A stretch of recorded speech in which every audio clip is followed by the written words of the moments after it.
রহমান রহিম। আমরা নবম দশম শ্রেণীর বাংলা দ্বিতীয় পত্রের পঞ্চম পরিচ্ছেদ ধ্বনি ও বর্ণের বহু নির্বাচনী প্রশ্ন নিয়ে আলোচনা করব। এখানে 30টি প্রশ্নের ব্যাখ্যা সহ দেওয়ার চেষ্টা করব। আমরা প্রথম প্রশ্নে যাই। প্রথম প্রশ্নে দেওয়া হয়েছে বাংলায় মৌলিক স্বরধ্বনি কয়টি? মৌলিক স্বরধ্বনি হচ্ছে 60টি। এখানে বাংলা ভাষায় 60টি মৌলিক স্বরধ্বনি রয়েছে। ই, এ, আ, অ, ও এবং ও।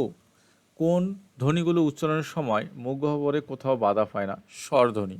অর্থাৎ স্বরধ্বনি উচ্চারণের সময় বায়ু মুখে বাধা পায় না, সহজে উচ্চারিত হয়। ধ্বনির প্রতীককে বলা হয় বর্ণ। ধ্বনির প্রতীককে বলা হয় বর্ণ। ধ্বনি হলো শ্রবণযোগ্য এবং তার লিখিত রূপ বা প্রতীক হলো বর্ণ।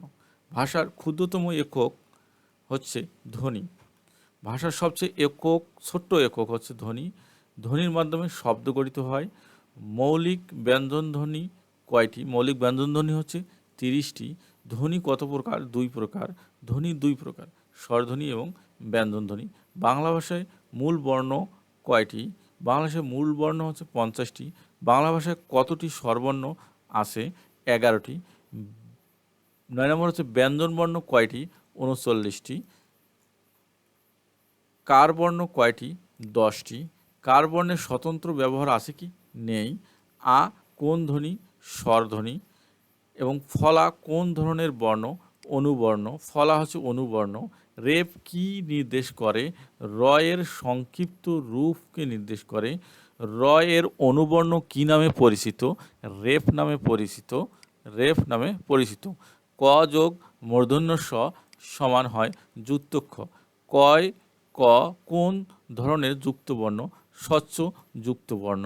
এবং যুক্ত ক্ষয় ম কোন ধরনের যুক্তবর্ণ? অস্বচ্ছ যুক্তবর্ণ।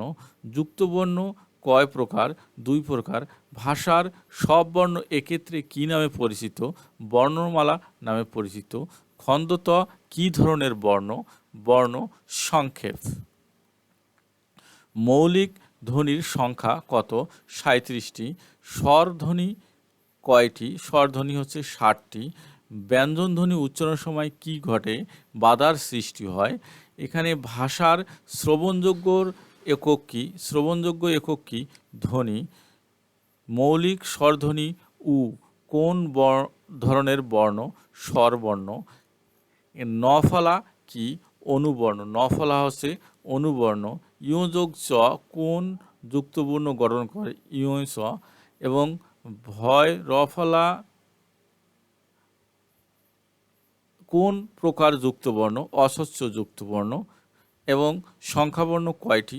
10টি। খোদা হাফেজ।